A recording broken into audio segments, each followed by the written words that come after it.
What's going on, guys? Welcome to Deus Ex Mankind Divided. Right. I don't know. Is this image here? Is this supposed to be him teched up on the left and him not teched up on the right? Or is that the whole point of being Mankind Divided, because he's man on one side and divided? I don't know. What is this? Beach. I cannot load beach until the necessary data is installed. I'll show you. Restore. Okay. Extras. Recap video. I thought it was rap video. Whoops. Alright. Let's do this, guys. New game. Yeah. That video looks good. Alright, let's see here. Give me a story. You play games for their story and experience. Alright. I just want to see what he looks like. Oh, Jesus. He looks very cool in that one. He looks alright in that one. Give me a challenge you enjoy, a good story, and a good challenge. Alright, I said it's not too bad. Give me Deus Ex! Harder enemies I get. I never asked for this. It's awesome. Alright, let's do this. Okay. Huh? What?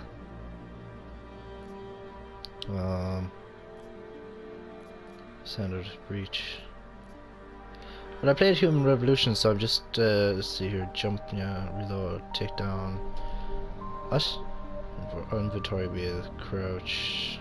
Iron sights, that's... Oh, okay. Gotcha. Sorry, I'm thinking of No Man's Sky, how to sprint. They have it the opposite way. Alright. Wait, what? Oh, it's crouch! Whoops. Alright, L1, that's to run. R1's to throw...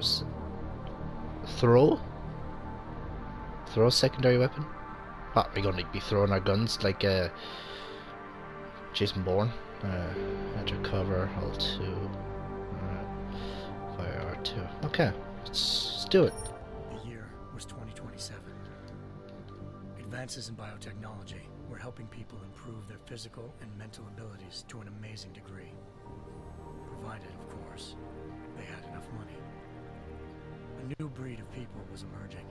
Half human, half machine. And in Detroit, at least, not everyone was happy to see it. I'd just landed a job as head of security at Sarif Industries, a cutting-edge biotech firm.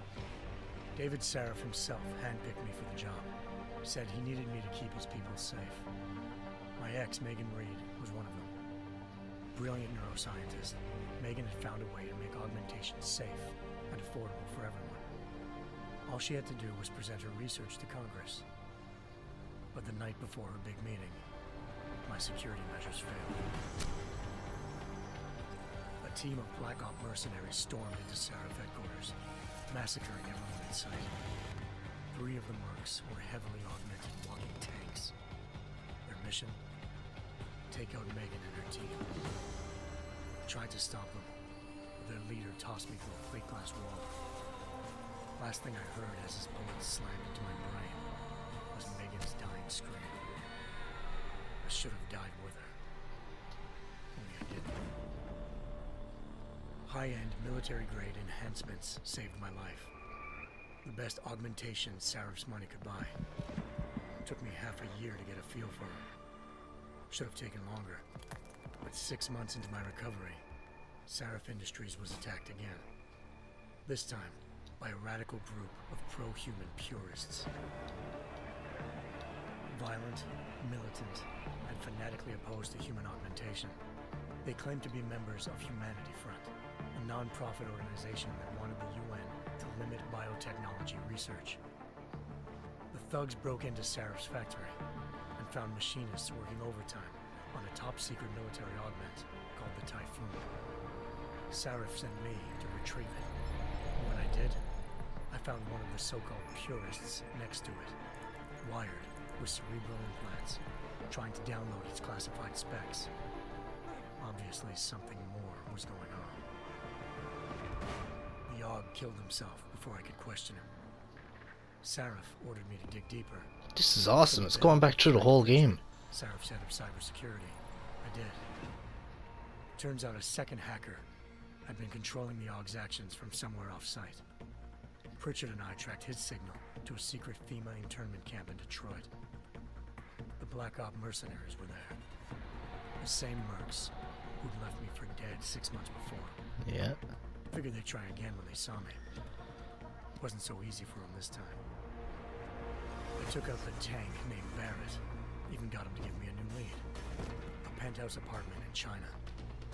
Of course, we both knew it would be a trap in the end. I actually beat him in my first go, and everyone was saying that they couldn't get him. As far as I know, it was my first go. China. Home to a city so crowded, they had to build a second city on top of it. Yeah, it's an awesome city. Wouldn't be easy. Lucky for me, I wasn't alone. Farida Malik, Sarif Industries ace pilot, had lived in Hengsha before. A good person to have on your side. She knew enough about the place to get me around. Malik dropped me in the lower city, close to the penthouse Barrett had told me about. Sorry, no, but no subtitles. As soon as it starts, I'll get them up. A private security firm under contract to the Chinese government. Had agents tossing the suite when I arrived. Just not for the reason I'd been expecting. I came on the rooftops every time there. There was a criminal hacker named Van Bruggen. The same hacker who'd been remotely controlling the AUG in Sarif's factory. Van Bruggen's panicked decision to force the man to commit suicide had been a mistake. Now his mercenary partners were gunning for him, and I needed to find him before they did. Locating Van Bruggen meant playing nice with the Triads, Hengsha's organized crime. Oh yeah. They had the hacker holed up inside a low-rent capsule hotel. By the time I found him, Van Bruggen had no qualms giving up the woman who hired him. Zhao Yunru, president of the Taiyang Medical Corporation. According to Van Bruggen, Zhao wanted to monopolize the augmentation industry and had hired Black Op mercenaries to destabilize her competition. Sarif Industries was at the top of her list. To prove this, I needed to get inside TYM and grab a surveillance hologram off a server. I suspected Van Bruggen was hiding something when he told me this, but nothing could have prepared me for what I saw. Megan wasn't dead. She and her 4 best researchers had been kidnapped, spirited away somewhere while their kidnappers made it look like they were dead. Desperate to learn more, I confronted Zhao in her penthouse. She claimed to be a pawn in a bigger plan, and hinted at a group so powerful it controlled global interests at a whim. Then she slipped into a panic room and hit the alarm, forcing me to make a very quick exit. I figured Zhao was lying. But part of her confession made sense. David Sarif had been worried about his people. So worried, he'd required all of them to have subdermal locator devices surgically implanted. The GPOs would have been broadcasting the day of the attack. But Zhao sent a single call to Picus, the world's leader in global 24-hour satellite news, and turned those signals off. I needed to fly to Picus headquarters in Montreal if I wanted to learn more.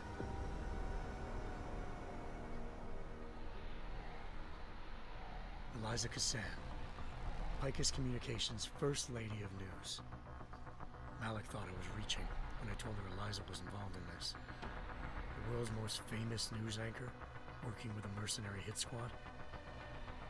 But when I confronted Cassan in her office, she freely admitted to jamming Detroit's satellites. She didn't exist though, did she? His team had been taken. She's just a robot Since or something like that. Or AI. I suspected she wanted to say more. But Black Op mercenaries showed up, looking to shut us both down. And just like that, the Eliza I'd been talking to disappeared. The mercs were led by an augmented killer I crossed paths with twice before. Fedorova. A woman who'd made silence her best friend. Yeah, I love this girl's armor because it reminded me of Power Rangers. Underneath the Picus complex, then jumped me from behind. A deadly fight ensued. I made sure she never moved silently again. With Fedorova down and no one left to keep Eliza quiet, she reappeared. Turns out Picus's First Lady of News wasn't a lady at all. She was a sophisticated AI program, Yeah. engineered to monitor data streams and control what people believed. Liza told me the Mercs had brought in a Humanity Front doctor named Isaiah Sandoval to remove the scientist's implanted tracking devices while Detroit's satellites were down. She also told me to speak to David Sarif if I wanted to learn more. By the time Malik and I got back to Detroit, tensions between normal and augmented citizens had reached a flashpoint. Revolution started. Riots were breaking out in several cities. The UN was being urged to intervene. Sarif was trying hard to convince Hugh Darrow, the inventor turned philanthropist who'd once been a leading proponent of enhancement technologies, to help stop a possible regulatory vote. Sarif had a lot riding on Darrow. Megan's discovery would have given millions of people the chance to evolve beyond their normal human abilities, and at the same time catapulted Sarif Industries to the top of the Fortune 500. According to Sarif, Megan's kidnappers knew this, and didn't want people evolving unless they controlled how it was done. He called his enemies Illuminati. The Illuminati. Keep searching. Triangle, bitch. Determined to do so, I tracked down Sandoval via America's most outspoken augmentation opponent, Bill Taggart, Sandoval's boss and founder of Humanity Front. Sandoval admitted to operating on Megan's team when I confronted him, but said he hadn't removed their GPLs. He'd merely switched them to a different frequency. Pritchard was able to trace one of the signals to China. Malik and I immediately took off in pursuit. Oh. Unfortunately, the Illuminati were one step ahead.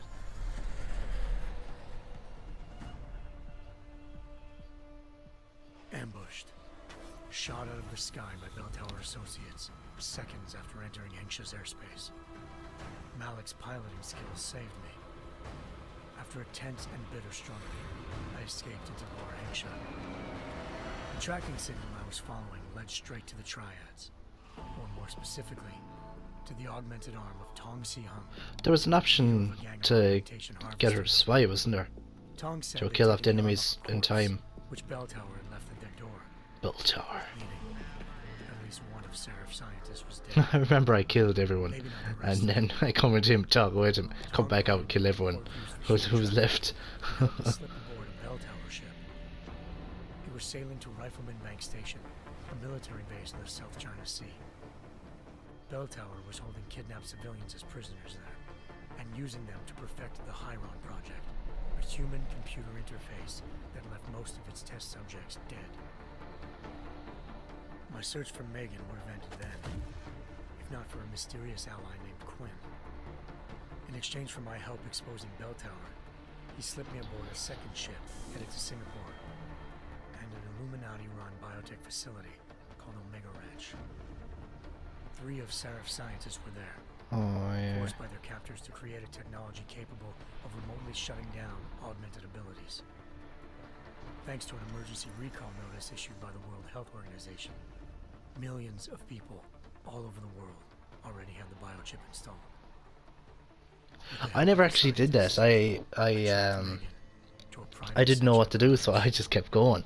There, I ran into Yaron Namir, the walking tank who put a bullet in my brain the first time we met. He'd teamed up with Zhao and was hoping to catch me off guard. Their little ambush didn't work.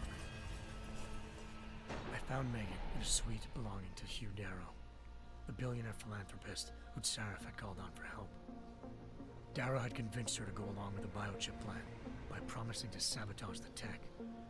As she was explaining this, Darrow appeared in a global broadcast, telling the world that augmentations would be the death of mankind. Then he activated the biochips to prove his point.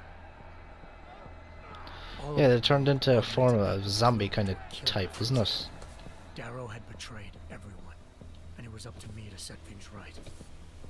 To do it, I had to reach Panchaea, a massive installation in the Arctic Ocean. As I raced through corridors built by an all-augmented workforce, I saw death and destruction firsthand. By the time I shut down Darrow's broadcast, I knew the damage he'd done.